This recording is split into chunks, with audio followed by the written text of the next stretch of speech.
Some murderers kill in secret, hiding their crimes in shadows.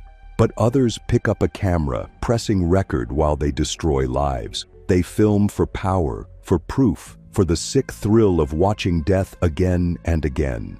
These are not just killers, they are directors of their own horror, turning real human suffering into their personal trophy reels. From hotel rooms to lonely highways, from basements to hidden forests, these 7 cases prove that when a killer films, it isn't just about murder anymore. It's about control, ego, and the belief that no one can stop them. These are the 6 killers who filmed their crimes, each one more disturbing than the last. Before we begin, tell us in the comments, where are you watching from and what time is there right now? And please subscribe, because what you're about to hear will prove some tapes should never exist. The camera was already rolling when Luca Magnotta pressed the knife into his victim's chest. He wanted every second captured, the sound of the blade tearing into skin, the faint cries of his victim muffled by restraints, even the stillness afterward when silence felt heavier than the violence itself. This wasn't an impulsive outburst or a chaotic struggle. It was staged, directed, rehearsed. In May of 2012, Magnotta, a 29-year-old Canadian model and adult film actor desperate for attention, invited Junlin, a 33-year-old international student from China, into his Montreal apartment under the pretense of a late-night date. For Junlin, who was studying computer engineering and balancing a quiet life between school and part-time work, it was meant to be an ordinary evening with someone he thought he could trust. But the moment he walked into that apartment, he had stepped into a crime scene already designed for him. The blinds were drawn tight. The room smelled faintly of plastic and cleaning chemicals. A camcorder was positioned carefully on a tripod, its red light blinking. Sheets of clear plastic lined the bed and floor, glistening in the glow of a small lamp. And laid out in meticulous order on a side table were tools no one brings to a date: an ice pick, a serrated knife, a screwdriver, duct tape, and a pair of scissors. This was not a man inviting company. This was a predator building a stage. Magnotta had spent weeks preparing for this moment, though his preparations stretched further back, into years of obsession with control, violence, and filming himself. Before Junlin, Magnotta had already developed an online following in dark corners of the internet by uploading animal cruelty videos that sickened millions. He had suffocated kittens in vacuum-sealed bags, drowned them, even fed them to snakes, all while filming every second. Those clips caught the attention of animal rights activists worldwide and made him notorious online. But to Magnotta, they were only rehearsals. He was testing boundaries, seeing how far he could go, measuring how much attention cruelty could earn him. By 2012, cruelty alone wasn't enough. He needed escalation. He needed the climax. And for that, he needed a human victim. Junlin was chosen because he was accessible. He answered Magnotta's invitation online, perhaps believing it was nothing more than a date with someone who seemed lonely, perhaps even kind. But Magnotta wasn't lonely. He was calculating, manipulative, and consumed with a singular obsession: to kill on camera and make the world watch. Once Junlin was in the apartment, Magnotta charmed him into staying. Neighbors later reported hearing faint music and muffled voices through the walls, the soundtrack of a normal night masking what was to come. But then came the shift. Junlin was subdued, either drugged or overpowered, and bound to the bed where plastic sheets crinkled under his weight. When the recording began, Magnotta didn't hesitate. He plunged the ice pick downward with both hands, the sharp point tearing into June's chest again and again, each thrust framed perfectly by the lens as though this were choreography. June screamed, struggled, tried to fight against the restraints, but the plastic binding and Magnotta's frenzy overpowered him. The camera caught it all. The panic in June's eyes, the erratic rhythm of Magnotta's stabbing, the way he occasionally paused to adjust his position to make sure the audience would see exactly what he wanted them to see. This wasn't murder hidden in shadows. This was murder crafted for viewership. The violence didn't stop with stabbing.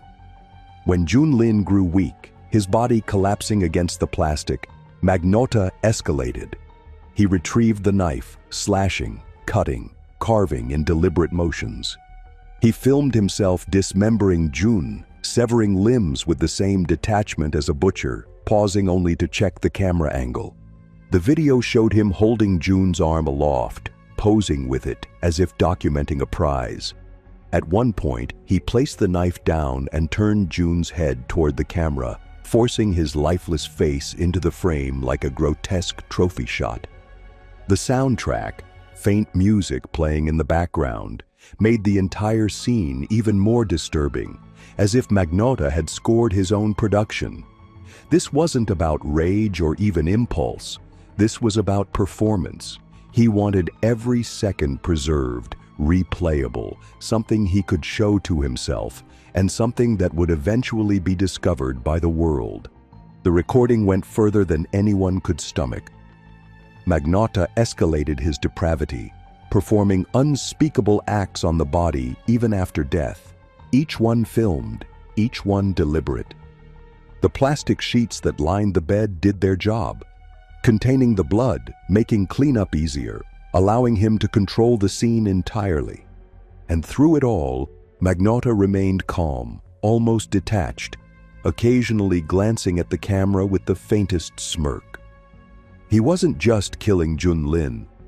He was killing with the knowledge that someone, somewhere, would one day watch this tape. He craved that attention more than anything. For Luca Magnotta, murder wasn't the end, it was the content. By the time the camera stopped recording, Junlin was dead, his body mutilated beyond recognition, and Magnotta had created exactly what he wanted. A snuff film that would guarantee him infamy. The killing itself, the weapons, the setup, it was all part of a sick production. He had transformed his apartment into a movie set, his victim into a prop, and himself into the star of his own horror film. The tape would become known worldwide as One Lunatic, One Ice Pick. But in that apartment, in those moments, it was just Luca Magnotta, a blinking red camera light, and the body of a man who had walked into the wrong place at the wrong time with the wrong person. When the camera finally stopped rolling, Junlin was already dead, but Luca Magnotta's performance had only just begun. Killing on film was never meant to be the conclusion. It was the opening act of a spectacle designed to shock, terrify, and guarantee him a place in infamy. With the body lying dismembered on the plastic-covered bed, Magnotta set about creating a second scene. He moved with the same detachment he had shown while stabbing, as if this were a continuation of his art project rather than the destruction of a human life. He separated limbs with deliberate precision, wrapping them in plastic bags. He stuffed the torso into a suitcase, forcing it closed as though sealing away the evidence of what he had done, and dragged it down to the alley behind his apartment. There, beside the garbage bins where neighbors tossed their trash, he left the suitcase to rot, confident that eventually someone would stumble upon it. The head he kept separate, hidden in his freezer. The hands and feet he parceled into packages, labeling them with addresses that would turn his crime into a national headline. It was no longer just about killing Junlin. It was about taunting the world with the aftermath. Within days, those packages began to arrive. One box, sent to the Conservative Party headquarters in Ottawa, contained a severed foot. Another, addressed to the Liberal Party, held a hand. More packages were intercepted on their way to schools in Vancouver, each one containing human remains. Each delivery was calculated to terrorize, to make headlines, to prove that Magnotta wasn't just a killer, but a director staging his own nationwide performance. Police searching his Montreal apartment found bloodstains, DNA, and the plastic sheets, confirming what the video had already shown. But Magnotta wasn't there. By the time investigators closed in, he was already gone, boarding a plane with forged documents, disappearing across the Atlantic. The video he had titled "One Lunatic, One Ice Pick" was already spreading across gore forums, shared in fragments on the dark web, watched by thousands before authorities could pull it down. He had achieved what he always wanted, the world's eyes fixed on him. Interpol issued a red notice, and the manhunt spanned continents. Magnotta reveled in the chase, moving from Paris to Berlin, staying in cheap hotels and internet cafes, often lingering to read news articles about himself. In one surveillance tape from Paris, he was seen casually shopping, sunglasses perched on his face, the very image of someone who believed he was untouchable. But arrogance always leaves cracks. On June 4, 2012, less than 2 weeks after the killing, he walked into an internet cafe in Berlin. He logged onto a computer and did exactly what investigators predicted. He typed his own name into Google, scrolling through stories about the worldwide hunt for Luca Magnotta. That vanity became his undoing. Employees recognized him instantly, called police, and moments later German officers stormed in. Magnotta, cornered at last, didn't resist. The performance was over. Extradited back to Canada, Magnotta faced trial in 2014, where prosecutors presented the video in evidence.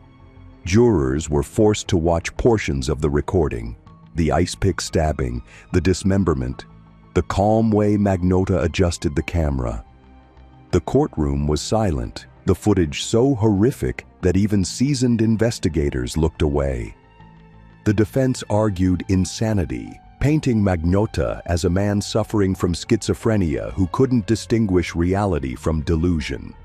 But the evidence of planning, the staging of the apartment, the mailing of body parts, the international flight, and above all, the decision to upload the video destroyed that claim. This wasn't madness in the clinical sense. This was obsession, narcissism, and a calculated hunger for attention.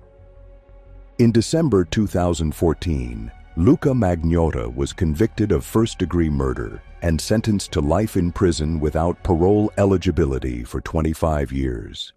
He was also found guilty of committing indignities to a body, distributing obscene material, and using the postal service to send body parts. For Junlin's family, who had traveled from China to sit through the trial, the verdict brought justice but not closure. Their son's final moments had been turned into a grotesque film, replayed in court, etched forever into the internet's darkest corners. For investigators, the case was a warning. In the digital age, murder itself was no longer enough for some. Luca Magnotta proved that killers could crave an audience as much as blood, turning crime into content, treating death as entertainment. Magnotta proved that murder could be staged like a movie, but he wasn't the first to turn the camera into a weapon. Decades earlier, 2 men in California treated videotape not as evidence, but as trophies. Their names were Leonard Lake and Charles Ng, and the tapes they left behind revealed horrors no one imagined could be recorded. The video begins with a woman tied to a chair, her eyes wide with terror as Leonard Lake calmly asks her questions about her family, her body, her willingness to cooperate. Beside him, Charles Ng hovers, smirking, occasionally taunting the captive while adjusting the camera to make sure every angle is captured. This wasn't a hidden recording or surveillance tape. This was deliberate, staged sadism. Torture committed not just for their pleasure, but for posterity. Between 1983 and 1985, Lake, a 38-year-old survivalist with fantasies of a doomsday bunker, and Ng, a young ex-Marine with a violent streak, lured multiple men, women, and even families into their secluded cabin in Wilseyville, California. They promised friendship, jobs, or simply offered help before springing their trap. The cabin wasn't just a hideout, it was a prison. In a hidden underground bunker, they had built cells, restraints, and recording equipment, turning the place into a private dungeon. And like Magnota decades later, they wanted their crimes preserved on film. The tapes that investigators would later discover revealed unspeakable acts. Victims were bound, beaten, and subjected to endless psychological torture. Some were forced to watch their loved ones killed before their own assaults began. The killers used firearms, knives, and even starvation as tools of control. But what made their crimes so disturbing wasn't just the violence. It was the way they spoke on camera, casual and calm, as if discussing chores or hobbies. Leonard Lake referred to his victims as possessions, women to be broken and enslaved, while Ung chimed in with mocking laughter. In one infamous clip, Lake tells a terrified woman, "You can cry and scream all you want, but it won't do you any good."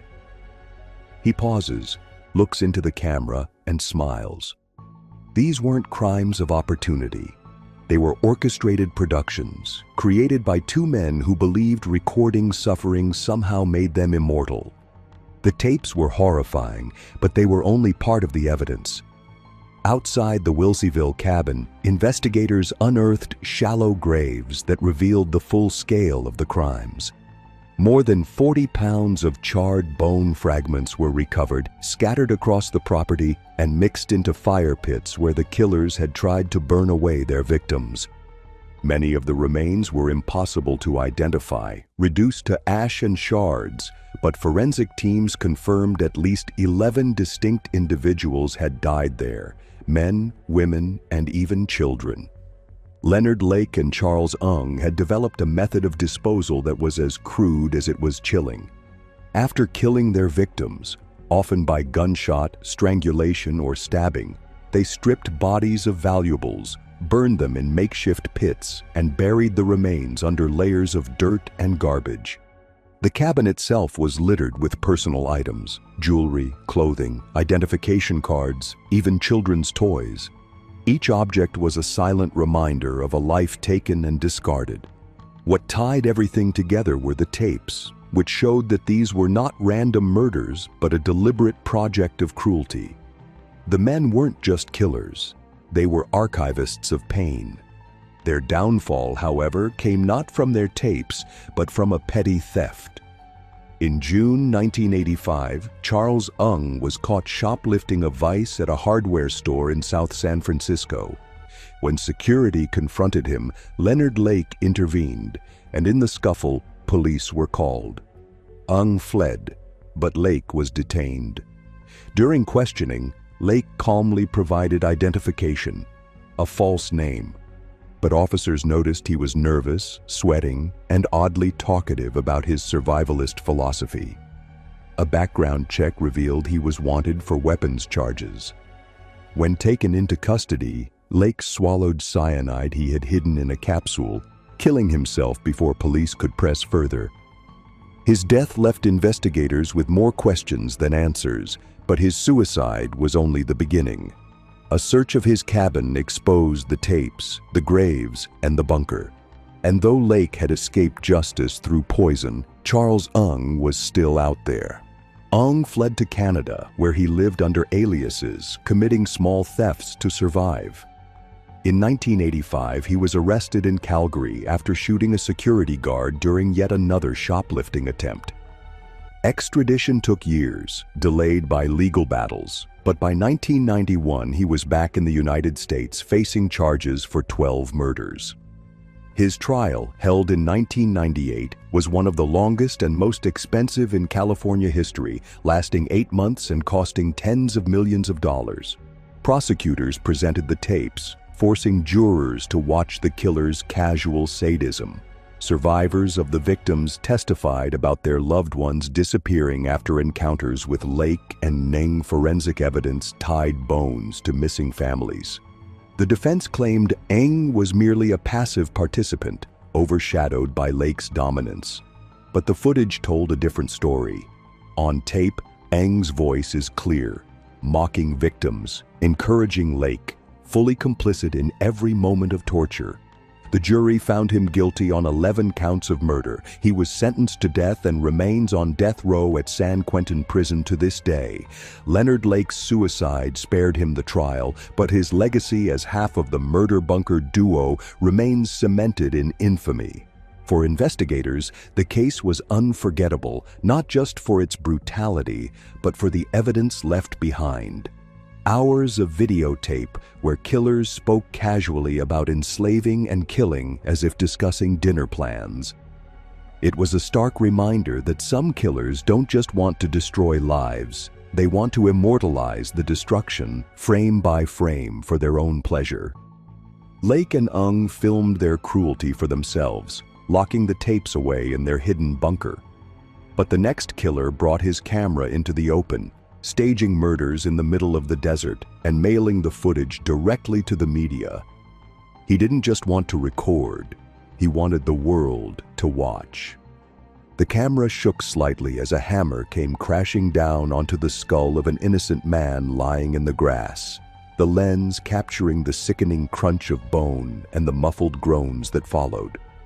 The attacker smiled into the frame, almost giddy, while his accomplice filmed steadily, zooming in on the victim's face as blood poured down his cheeks. This wasn't found footage from a horror movie. It was real, filmed in July 2007 on the outskirts of Dnepropetrovsk, Ukraine, by two teenagers, Viktor Sayenko and Igor Suprunyuk. Their victim, 48-year-old Sergei Yatsenko, had no idea he had been targeted. He was simply walking home from visiting his grandson when the two approached. They had already chosen him, already prepared their weapons, and most importantly, already decided to immortalize the act on camera. What followed was one of the most disturbing murder recordings ever captured. A man beaten to death with a hammer, stabbed with a screwdriver, suffocated as the attackers laughed, cursed, and posed for the lens. To them, this wasn't just killing. It was entertainment, their own snuff film made for pleasure. Sayenko and Suprunyuk weren't drifters or hardened criminals. They were just 19 years old, high school friends from decent families, boys who had grown up in the same neighborhood. But beneath their ordinary exteriors was a festering fascination with violence. They started with animals, filming themselves torturing cats and dogs, laughing as they strangled or mutilated them. Like Luca Magnotta years later, those acts weren't random, they were rehearsals. They escalated quickly, and by the summer of 2007, they had turned their cameras toward people. Their method of luring victims was simple and opportunistic. They targeted the vulnerable, the elderly, women walking alone, homeless men resting on benches, anyone unlikely to fight back.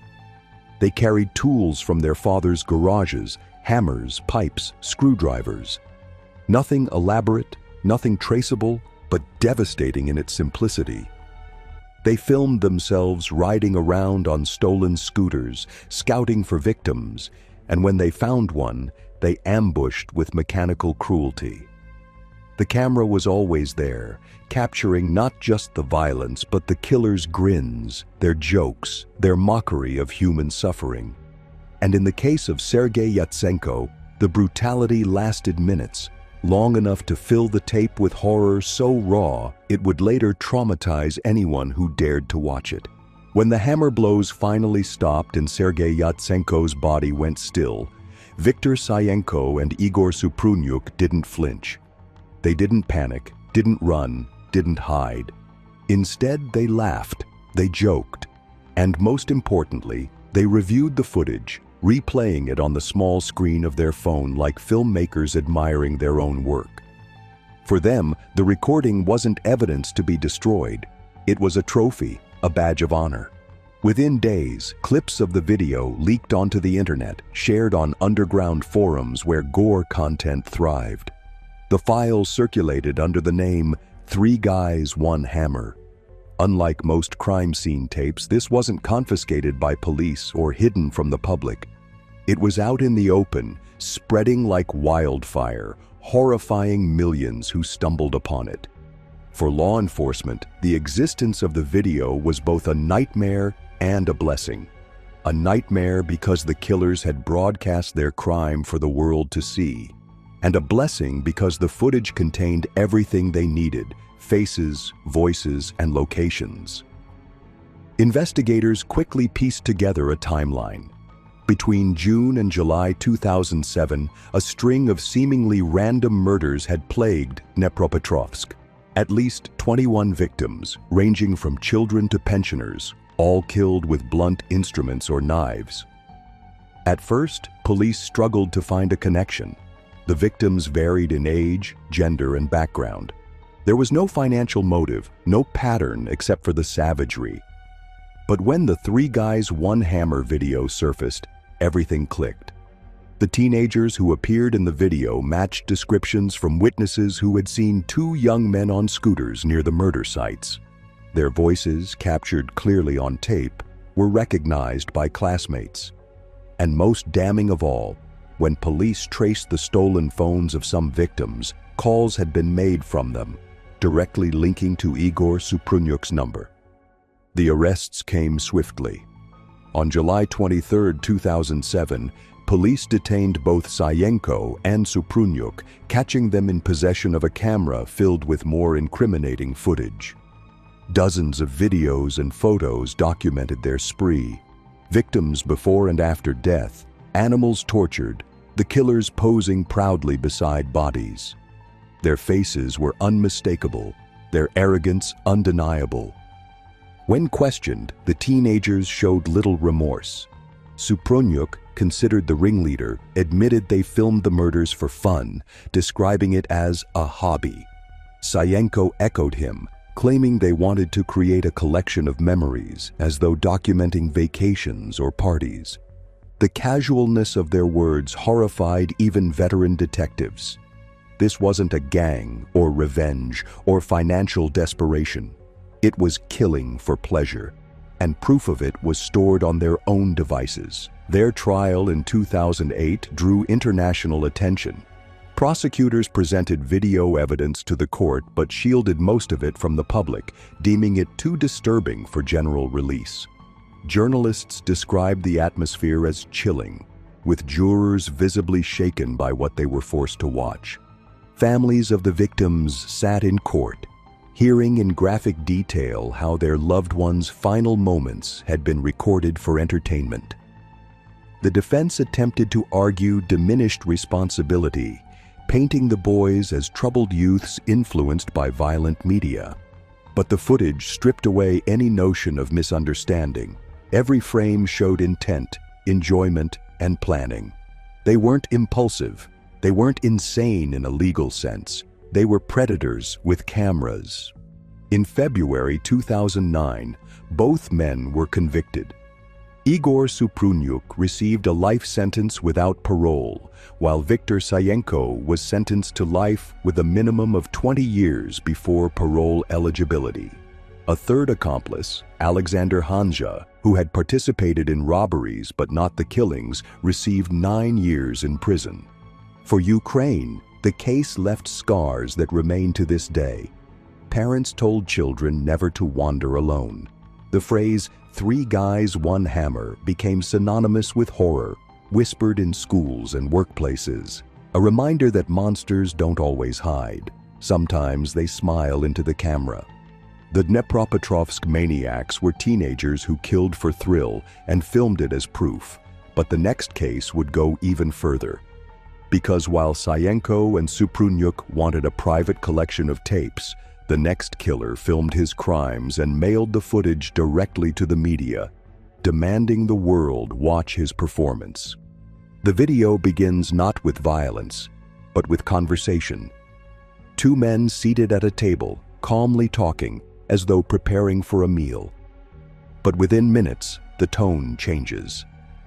The camera captures Armin Maiwes leaning over his victim, burned Jürgen Brandes, a 43-year-old engineer from Berlin, as the act begins. Brandes is not fighting. He is not screaming. He is participating. What makes this tape so different from others is that the killing was not born from a sudden rage or a predator's ambush. It was the result of an agreement, meticulously arranged through online forums for people obsessed with cannibalism. In March 2001, Maiwes, a 39-year-old computer technician living in the small town of Rothenburg, Germany, posted an ad seeking someone willing to be killed and eaten. Most readers dismissed it as fantasy, but Brandes responded, not once but multiple times, traveling hundreds of miles to meet the man who would end his life. When he entered Maiwes' half-timbered farmhouse that day, he knew he would never leave. The camera was already in place because Maiwes wanted to preserve every second. The footage shows what words alone struggle to convey. Brandes lies on a bed, consenting to what is about to happen, even instructing Maiwes at points. First comes mutilation, a step too disturbing to describe in full detail, but one that leaves Brandes bleeding heavily. He drinks alcohol, swallows sleeping pills, and waits. Maiwes, calm and methodical, watches, almost clinical in his demeanor. Hours pass as the tape continues, capturing Brandes slipping into unconsciousness from blood loss. Finally, when he grows too weak to resist or speak, Maiwes delivers the killing blow, a stab to the throat that silences him forever. The camera doesn't look away. It records Maiwes hanging the body on a meat hook, carving pieces of flesh, bagging them neatly as though preparing for storage. This was no outburst of madness. This was ritual, planned and executed with a precision that horrified the world when it was later revealed, and through it all, the camera never blinked. For months after the killing, Armin Maiwes lived in quiet isolation in his farmhouse, returning to his job as a computer technician by day and returning at night to the freezer where he had carefully packed the flesh of burned Brandes into labeled containers. The camera that had recorded every second of the killing remained hidden in his home, a personal archive of the moment that fulfilled his darkest fantasies. He treated it not as evidence, but as a treasured possession. Maiwes later admitted that he cooked and ate over 40 pounds of Brandes' flesh, pan-frying pieces with garlic, seasoning them as though preparing an ordinary meal. He filmed himself preparing and eating the portions, adding to the archive of footage that would later horrify the courts. For him, the tape was proof that he had achieved what he long desired, not just killing, but complete possession of another person. But what he didn't realize was that his compulsion to share would be his undoing. He returned to the same online forums where he had first posted his ad, boasting vaguely about what he had accomplished. Other users, disturbed by the detail of his posts, tipped off police, who began tracing the messages back to his small home in Rothenburg. When investigators entered Maiwes' farmhouse in December 2002, they were unprepared for what they would find. In his kitchen and freezer, they discovered neatly packaged bags of frozen flesh. In his library, books about cannibalism and anatomy filled the shelves. And in his possession, the videotape, hours of footage documenting the killing, mutilation, and preparation of Brandes' body. Watching the tape was so disturbing that German authorities kept it sealed, refusing to release it even in trial beyond limited excerpts. Those who viewed it described it as one of the most disturbing pieces of evidence they had ever seen, not only because of the violence, but because of the calm, consensual conversations leading up to the act. Forensic analysis confirmed the DNA of the remains matched Brandes, who had been reported missing by his partner months earlier. Maiwes was arrested and charged with murder, though his defense argued that Brandes had consented, making it a case unlike any other in German legal history. The trial in 2003 was broadcast worldwide, quickly dubbed the Cannibal of Rothenburg case. Prosecutors argued that consent did not erase the crime. Brandes' willingness to die could not justify killing and cannibalism. They played clips of the tape, forcing the court to hear Brandes' voice agreeing to his own mutilation and later pleading in pain as he lost blood. The defense leaned heavily on the idea that Maywes was not a sadist, but a man fulfilling a mutual fantasy, suggesting he should be convicted of assisted suicide rather than murder. The first trial resulted in a conviction for manslaughter and a sentence of 8.5 years, a decision that sparked outrage. Public backlash pushed prosecutors to appeal, and in 2006, a retrial was held. This time, the court ruled decisively.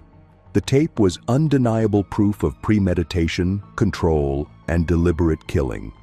Maywes was convicted of murder and sentenced to life in prison. The case left an unsettling legacy. For Germany, it forced legal debate about consent, morality, and whether someone could legally volunteer to be killed. For investigators, it was a reminder that some killers document their crimes not to hide them, but to relive them. And for the world, the knowledge that a man calmly filmed the killing and consumption of another human being was almost too much to comprehend. Even behind prison walls, Maywes remains infamous. His videotape locked away in police evidence, viewed only by a select few. For those who have seen it, the most haunting part isn't the gore. It's the ordinariness of it. Two men speaking casually before one kills the other, the camera blinking steadily, a testament to a crime too shocking to ever forget. Armin Maywes filmed his crime as a ritual, a contract fulfilled between two men. But the next case was different, because the killer didn't film for memory or agreement. He did something worse. The CCTV camera in the hallway didn't lie. At 2 a.m., the grainy black and white feed captured Stephen Griffiths stepping calmly into frame, a crossbow gripped in his hand, the steel tip glinting under the fluorescent lights. Behind him, a terrified sex worker stumbled, trying to escape down the corridor of his Bradford apartment building. The footage showed Griffiths raising the weapon with deliberate precision and firing an arrow straight into her skull. She collapsed instantly, her body dragged back into his flat as though this were nothing more than routine. Griffiths glanced up at the lens, staring directly into it, and muttered two chilling words that investigators would later replay again and again. "I am a killer." It was not just a slip caught by surveillance, it was his declaration. By the time police recovered the footage in 2010, it revealed not only a murder in progress, but a man who was documenting his own identity, part killer, part performer, part archivist of his crimes. Griffiths had been rehearsing his role long before the crossbow appeared on camera. A postgraduate criminology student at the University of Bradford, he styled himself as an expert on serial killers, filling notebooks with studies of notorious murderers while quietly crafting his own fantasy of becoming one. He prowled the red light district, targeting vulnerable women he believed no one would miss. Prostitutes struggling with addiction, women isolated from families, women he thought society had abandoned. He lured them to his apartment with promises of drugs, money, or simply a safe place for the night. But once inside, the doors locked, the cameras captured, and the crossbow waiting, there was no escape. The crossbow was not his only weapon.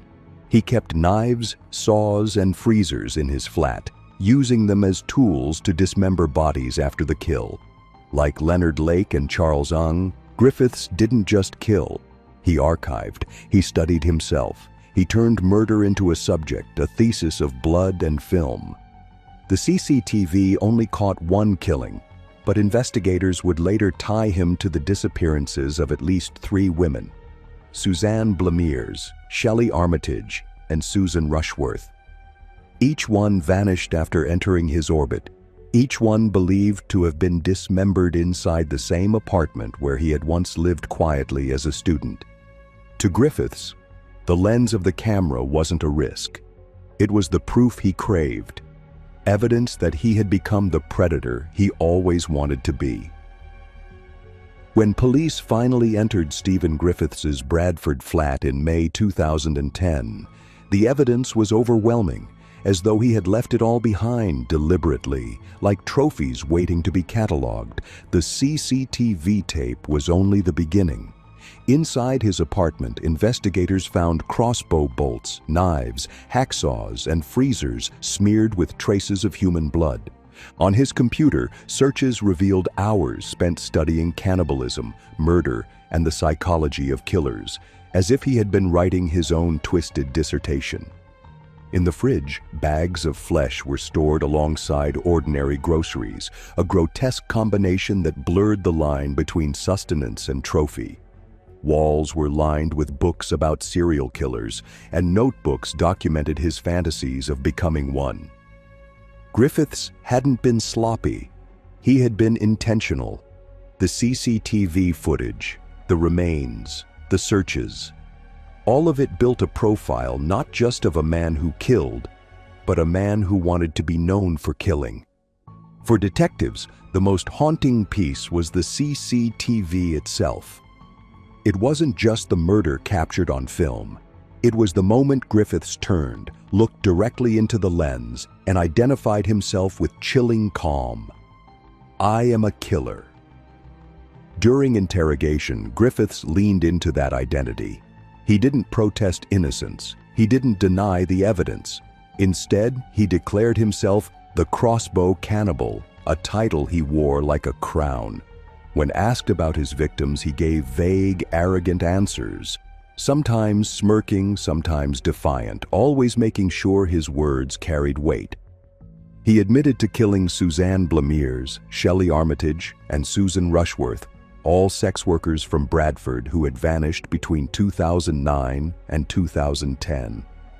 He claimed to have eaten parts of their flesh, though investigators debated whether this was truth or embellishment. What was undeniable was the violence.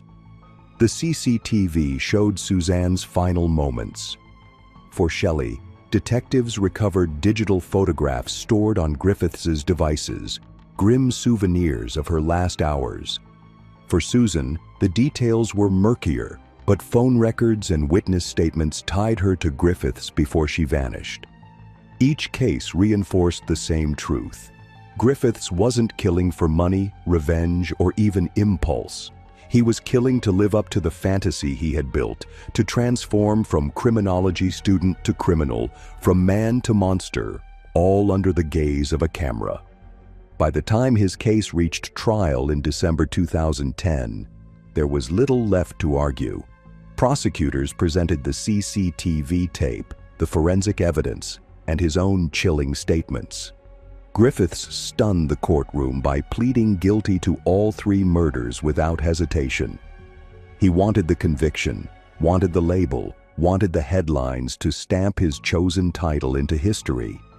The judge sentenced him to life imprisonment with no possibility of parole, condemning him to spend the rest of his days behind bars at Wakefield Prison, known as Monster Mansion, for housing some of Britain's most dangerous criminals. When the sentence was read, Griffiths showed no remorse, no visible fear. For him, this was recognition. The name Crossbow Cannibal appeared in newspapers worldwide, cementing his legacy. But outside the court, the horror was real. Families of the victims broke down in tears, forced to live with the knowledge that their daughter's final moments had been filmed, archived, and used as proof of a killer's ego. The case shocked the UK not just because of the brutality, but because of the deliberate documentation.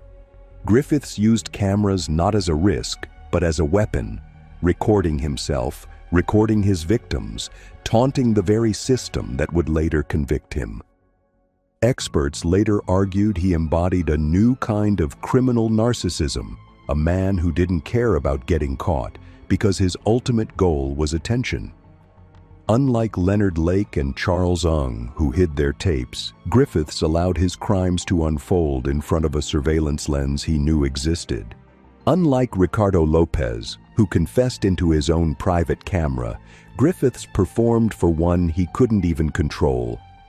That confidence, or arrogance, became his undoing. Forensic psychologists described him as a wannabe Bundy, a man obsessed with serial killer lore, desperate to carve out his own chapter by escalating from fantasy to reality. The difference was that he didn't rely on secrecy. He relied on film. Every murder, every taunt, every claim of cannibalism was filtered through a lens, a record that police couldn't ignore. He wanted to be seen, wanted to be feared, and in the end, he achieved both. Though locked away, stripped of freedom, reduced to a name on a prison roster rather than the legend he craved. Still, for investigators and the public, the words he spoke into the CCTV, "I am a killer," remain one of the most haunting self-indictments ever captured. Griffiths' story marked the fusion of technology and murder in the modern age. Crimes carried out not just to kill, but to record, to prove, to display. But while he craved the title of crossbow cannibal, the next case proved something even darker. Killers who used film not only to feed their egos, but to terrorize entire nations, releasing tapes as propaganda, turning murder into a tool of fear far beyond their immediate victims. The video begins in a barren field at dusk, the camera shaking as it focuses on a kneeling man with his hands bound behind his back, a blindfold covering his eyes. Behind him stands a figure dressed in black, his face hidden by a balaclava, his hand gripping a machete. Without warning, the hitman begins to speak, reading a statement that accuses the victim of being an informant, his voice calm and steady, as if delivering a lesson. Then, in one swift motion, he raises the blade and brings it down. The camera zooms closer, capturing every moment of agony, every drop of blood splattering into the dirt. There is no attempt to hide, no hesitation. The purpose of the tape is clear: to terrify anyone watching. This wasn't just a murder, it was a performance staged for the world. The man behind the mask was later identified by authorities as a notorious sicario working for the Los Zetas cartel, one of Mexico's most violent organizations. His nickname among rivals and locals became synonymous with horror: El Carnicero, the butcher. El Carnicero had begun his career like many cartel soldiers, young, poor, and desperate, recruited from the streets with promises of wealth and power. By his early 20s, he had already carried out kidnappings and executions. But what set him apart wasn't the number of people he killed. It was how he killed them, and more importantly, how he recorded it. He was one of the first cartel hitmen to embrace the camera not as a liability, but as a weapon. For him, every killing was staged not just to eliminate an enemy, but to send a message. He lured rivals with false promises of negotiations, tricked suspected informants into meetings, or simply kidnapped innocents off the street. Once in his control, victims were tied, interrogated, and executed while the camera rolled. Sometimes it was a machete, sometimes it was a firearm. Other times it was more elaborate, torture designed to last long enough to terrify anyone watching. The recordings weren't hidden away. They were burned onto discs, uploaded to cartel-controlled websites, even sent to news stations. They became propaganda, psychological warfare designed to paralyze communities and remind both enemies and civilians that resistance meant death on film. And through every frame, El Carnicero stood at the center, faceless, ruthless, the embodiment of a cartel's message carved into flesh and captured forever on tape. The tapes did exactly what they were meant to do. They spread.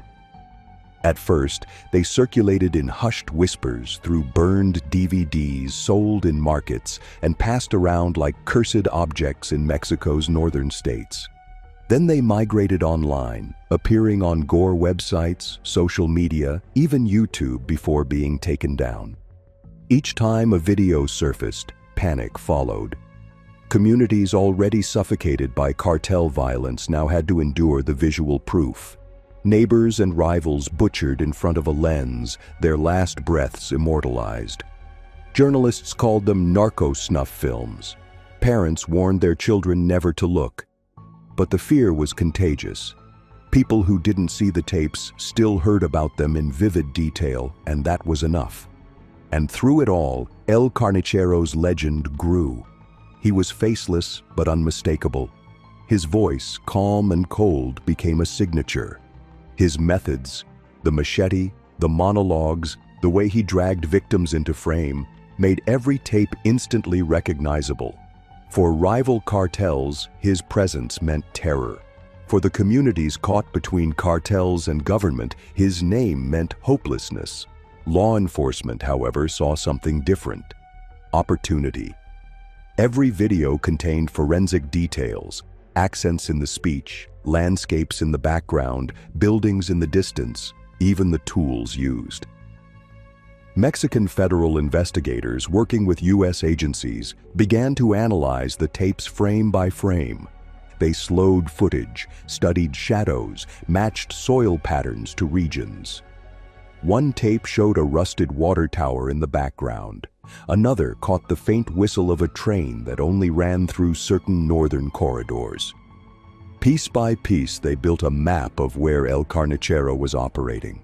Witnesses eventually came forward too, describing a man in his 20s, muscular, always masked but often commanding younger recruits during abductions.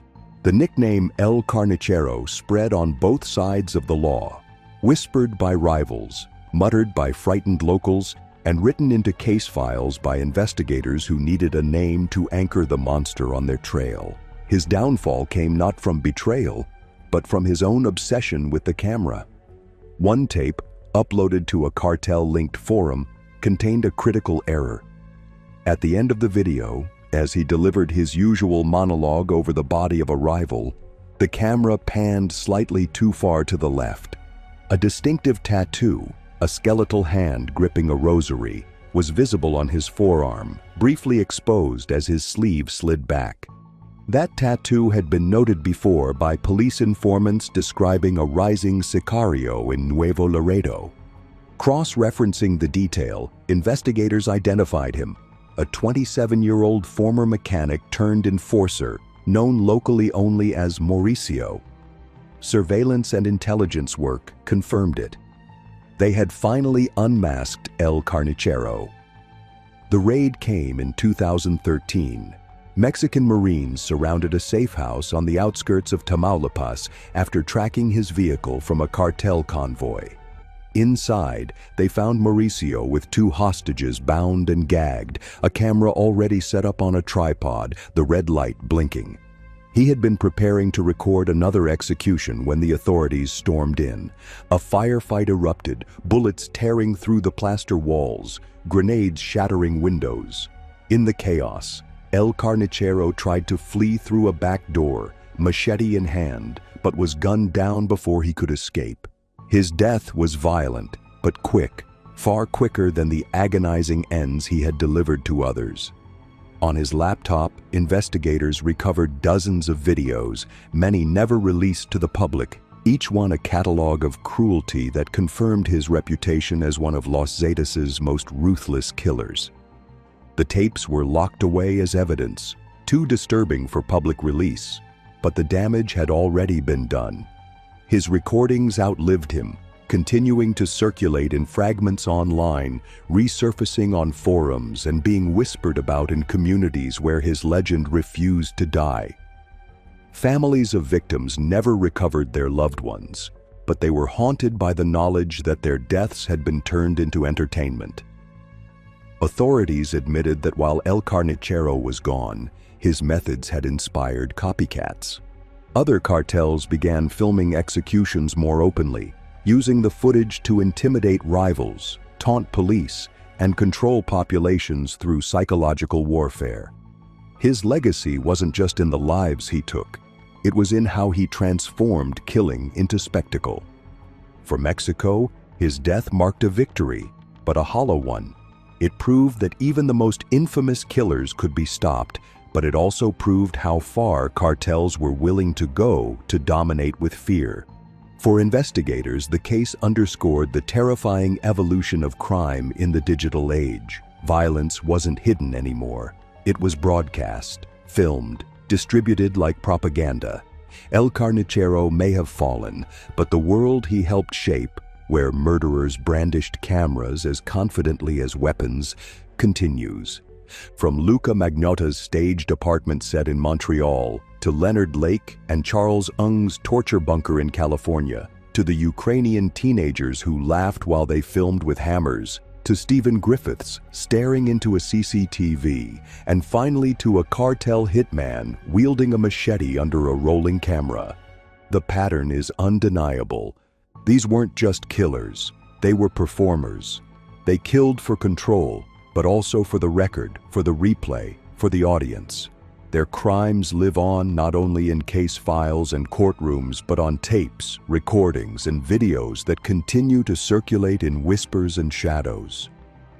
In a world where cameras capture everything, the most terrifying image isn't the killer's face or the weapon in their hand.